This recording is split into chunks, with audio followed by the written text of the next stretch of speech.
Hello, everybody, and welcome to the Babe Bitcoin and Blockchain Evolution Show. We are joined by Maia Naor, who is doing a lot of really exciting things, some of which she can talk about, some of which she is not able to talk about. Very hush-hush, which I love.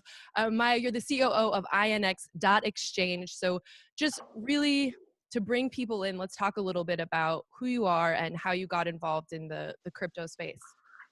Okay, so hi, nice to see everyone. Hi. I got involved in this space, I would say,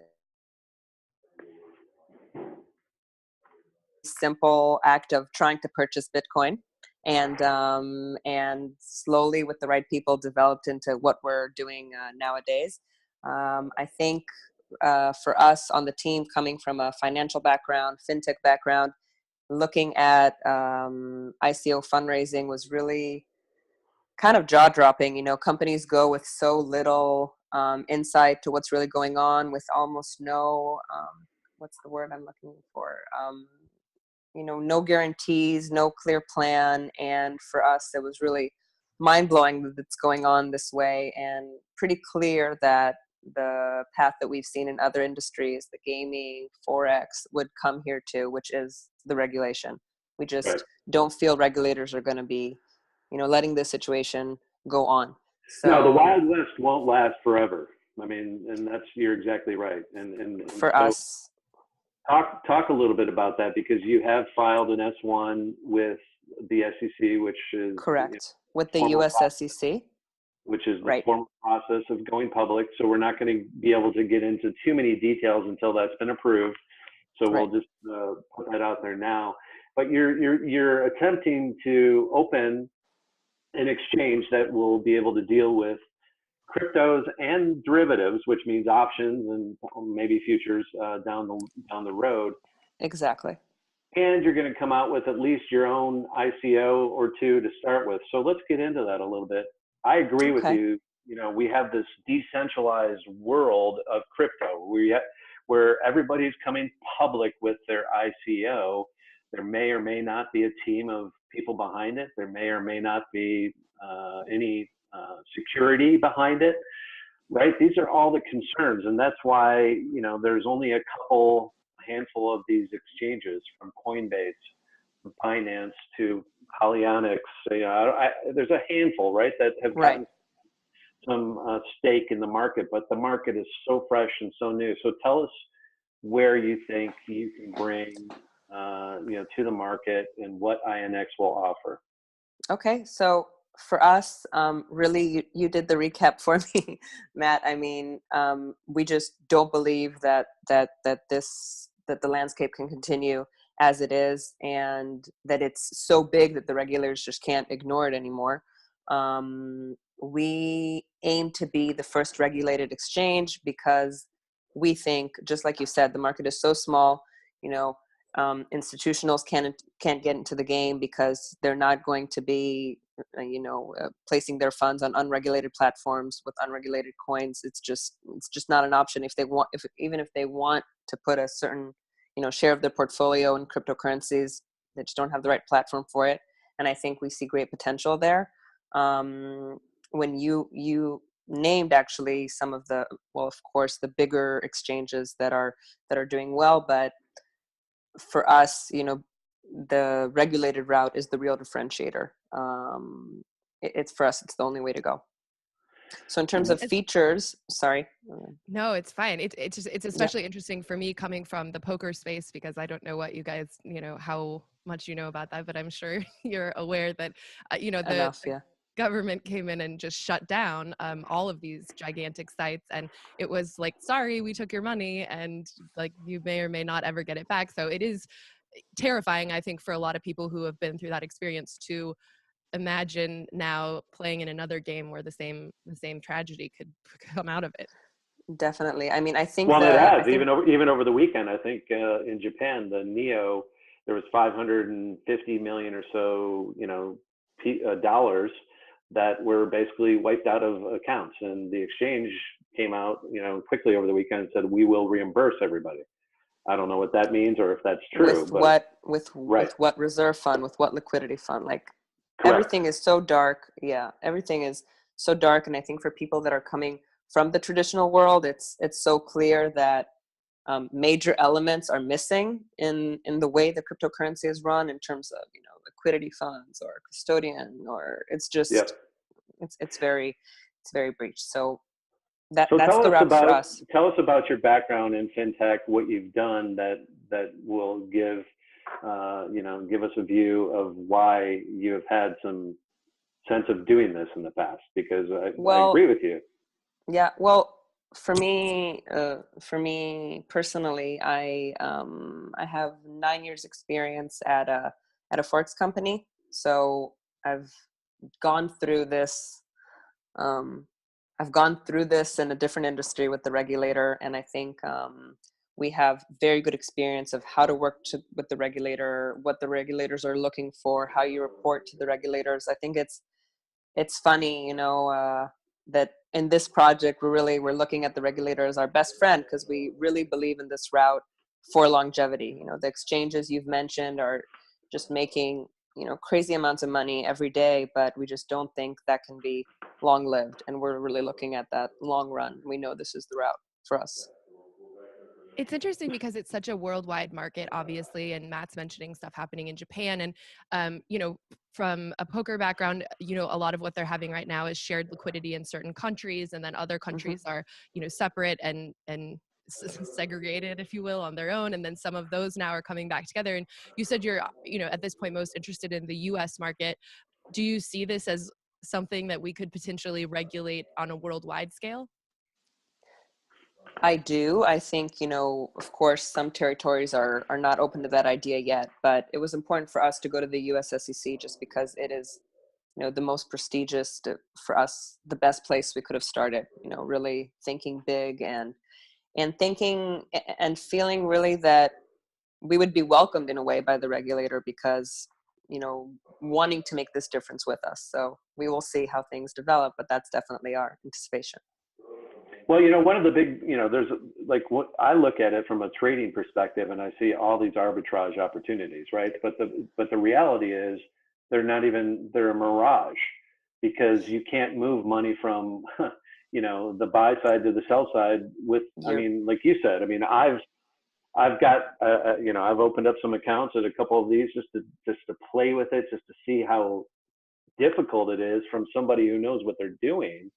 And it's extremely difficult, deposit withdrawal codes and all these things that you have to move. And it's like, if you don't know what you're doing and you put in the wrong number, your money's gone, and there's nobody to talk to. So, like, you're not going to be able to get the masses involved unless you have, some type of, here's the problem, right? It's the centralized, decentralized world, which, the whole idea, I guess, of crypto is it's decentralized, and the whole idea of an exchange is it's centralized. So how do you propose to marry those two situations?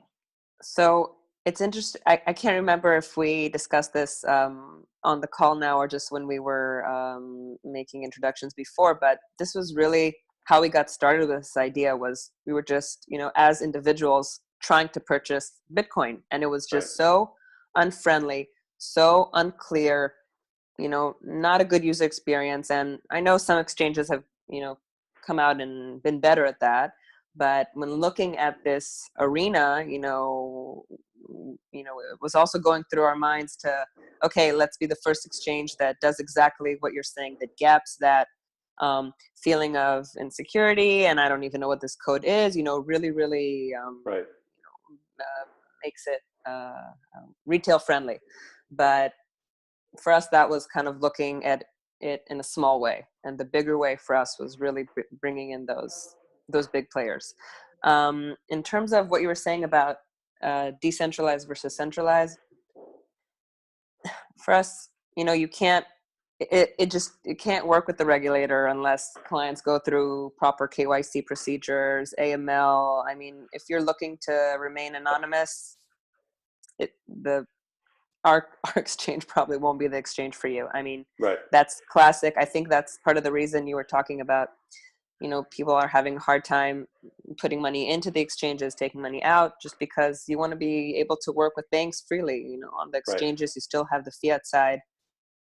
So for us, if we're what's the word, like giving up on some of those players that are looking to stay very, that's something that we'll just have to live with. Yeah. So you talked, obviously this is not a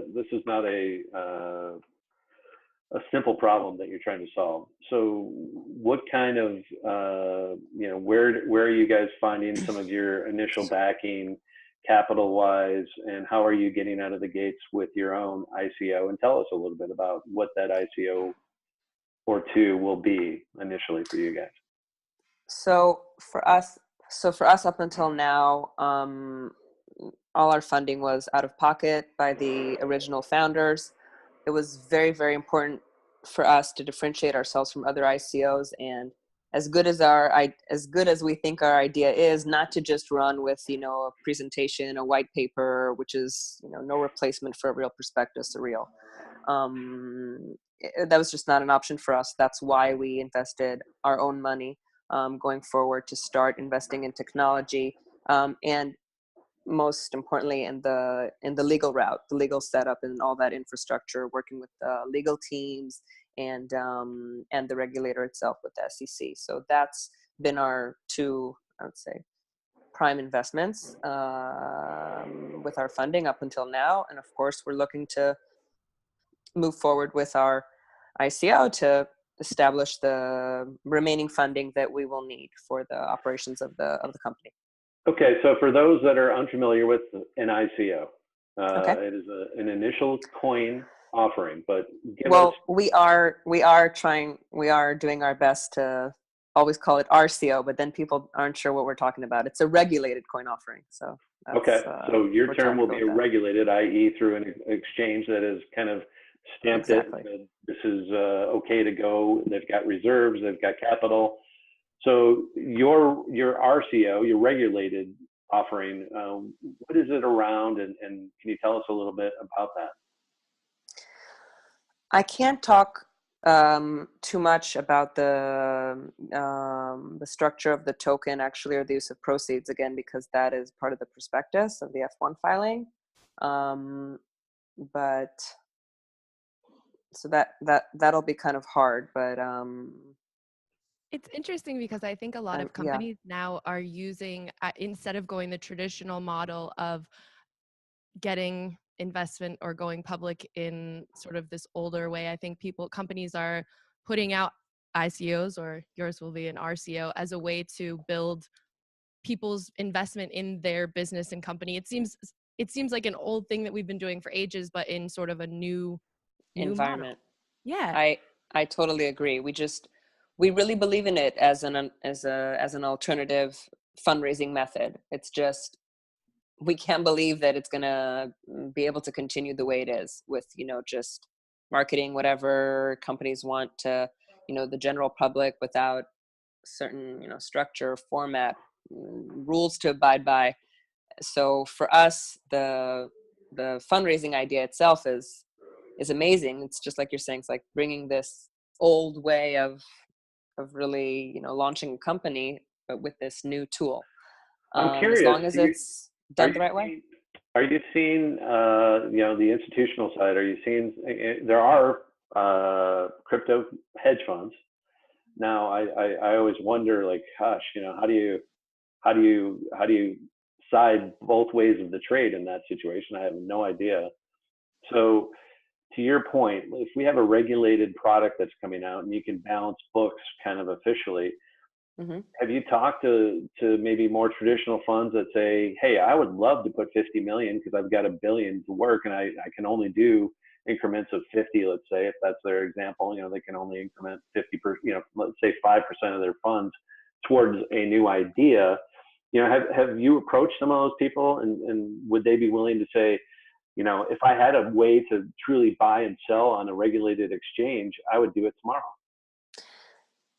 We've definitely had meetings with some big players, and I think the exact sentence was, we need to wrap our head around this. So it's really bringing that that they want to enter this game, just like you were saying, but couldn't this far, or that, the cryptocurrency world has kind of just like what you said, like that it's not clear enough, especially for, I think, traditional traders. The technology behind it isn't clear enough. What is driving the price up and down? That doesn't sit well enough with them. So I think by having this exchange, a tool that gives them a legitimate way to enter, that would really bridge the difference. I mean, so those were kind of the responses that we were hearing. Like, we just need to wrap our head around, okay, now that we have a way to invest our money, it needs to, I guess, like, sit well with them. So it's definitely a work in process. But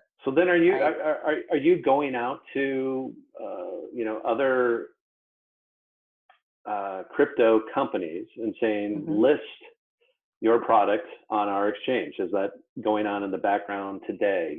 I'm not asking you for specifics. Again, I know you can't give me specifics, but if you truly want to be regulated and somewhat centralized in a decentralized world of crypto, like, I would love if somebody could, can I buy a basket of the coin market cap 100, right? And that's obviously changing every day. How would I go about doing that? I'm not sure if I'm answering your question directly, but we think that, the more of these classical big names, I don't know if you heard of Mercedes or Kodak, that they're going kind of with this crypto route, they're going to need, what's the word in English? They're going to need a trustworthy, well-backed platform, right, to issue their coins on them. So for us, we also think that, we're going to be one of the only options for companies like that don't want to be, putting their coins up on give our viewers platforms. Give our viewers a flavor, because you just mentioned Mercedes and you mentioned Kodak and Volkswagen. I know mentioned also over the weekend that their CTO is backing an ICO. What this really means, I think, and I don't think people understand, Sarah, this as well as they should, and maybe we can talk about this because this is more macro. What these companies are really talking about is kind of a proprietary software that is secured, and whether it's clean energy or biodiesel for Mercedes, a way for you to capitalize that and then benefit from the security and the technology behind the code that is constantly being improved upon for that purpose. I think, well, you were talking to Sarah, not me, right? Well, but now I realize you said Sarah. I said Sarah, but I'm talking to the group here, in that, I think this is the big differentiator that people don't understand. Currency is, people get caught. It's like the old, there's an old riddle. A man leaves home, makes 3 left turns. Upon leaving home, what has he just done? They get caught up on the word home. The answer to that riddle is, of course, he hit a home run. If you're from the United States, that means something to you. Yeah. The rest of the world, currency means currency, right? So we're all thinking fiat, as you said, Maia, and we're not talking necessarily about pure fiat here. We're talking about a technology that can, be a transaction, but not necessarily a financial transaction. So this is the thing that I think I want to drive home today, is that we're talking about technology here that is not necessarily fiat all the time, and it's not currency most of the time. So speak to that a little bit, maybe on a macro level. Well, on the macro level, maybe I'll start for me from a personal level. I think that's what drew me so much to the product. It was just an opportunity to get in at an early, still what I consider an early stage to this world, where really, like you're saying, so many exciting things are happening with this technology, and more companies are realizing how they can utilize it to better their own products.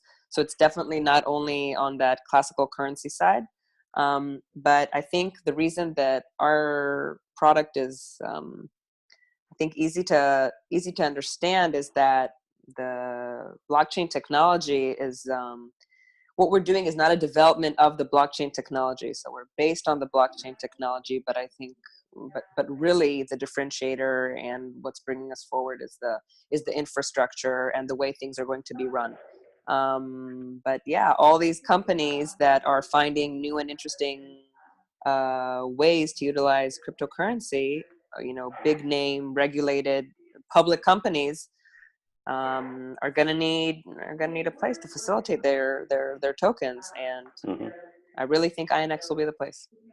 I'm really curious because I think, anytime you're the pioneer of something, of course, you are the one who's going to be going through the back and forth. You're going to be the one who has to have invested a lot of money, like you're saying, the legal side and these type of things. And when you are the pioneer, there's obviously some benefits to that, but there's also the flip side, which is that now maybe if and when other companies want to follow along in this route, that you've sort of paved the way and taken all the brunt, the older child syndrome, if you will. So do you guys anticipate that there will be sort of a waterfall of people to follow this same model?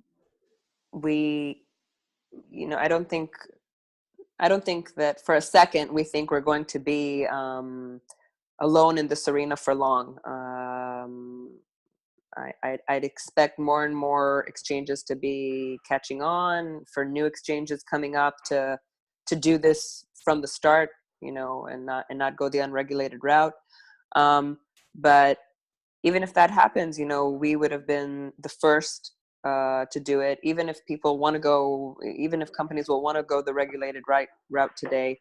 So some companies, with unregulated history, that's problematic, and that companies that are starting fresh, there's really a lot of hard work and know-how that goes into submitting quality prospectus. And for any company that would be joining the game, still, they would have to go through all that. So yes, I definitely think we're going to be in an industry with competitors. I don't think we'll be the only regulated exchange for long, but we will definitely be the first pioneering exchange to hit the world in that. Does your location in Tel Aviv, do you think, benefit you as kind of a gateway to East and West? We're really focusing on the U.S. now. I'm based here, but the company is a Gibraltar company with a U.S. subsidiary. So it's not. I wouldn't say it's the Israeli high-tech angle that's driving it. Okay. Yeah. Okay. But there is that. I mean, let's get serious. I was so shocked to find out how much technology is coming out of Tel Aviv and coming out of Israel. They really are, I think, the forerunners in some ways at this point of technology.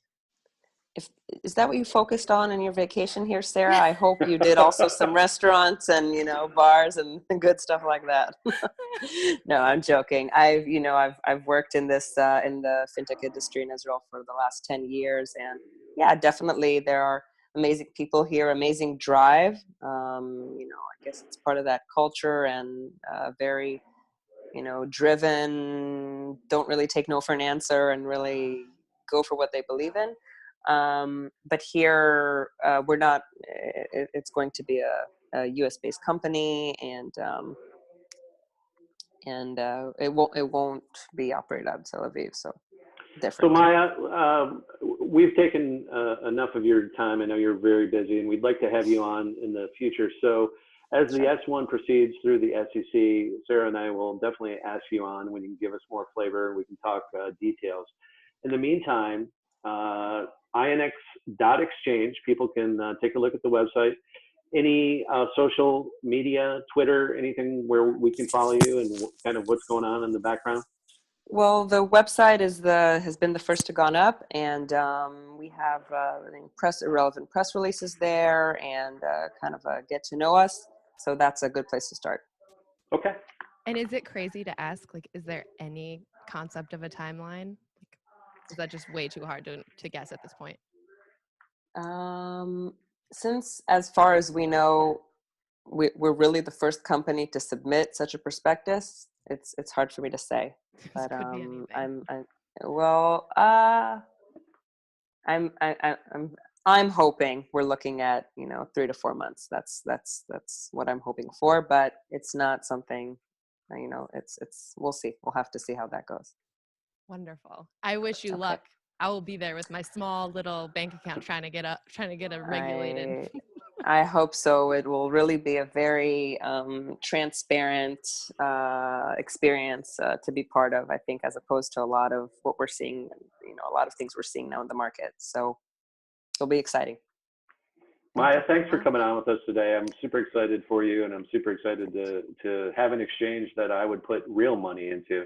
And I do mean that in all seriousness. It's I'm just not at a place where I understand it well enough. As a 28-year veteran, I'm interested. I'm intrigued. I would love to trade it, but again, I've got to be able to know that I can trust and have, as you said, regulated reserves. The right way before I'm going to put my money in there. So I think this is a great idea, and I can't wait to see and hear about your success. Great. Thanks for your support. I hope we'll be out there live soon for you. Thanks so much. Take care, Maia. Okay, guys. Thanks. Good night. Okay. Take care. Bye.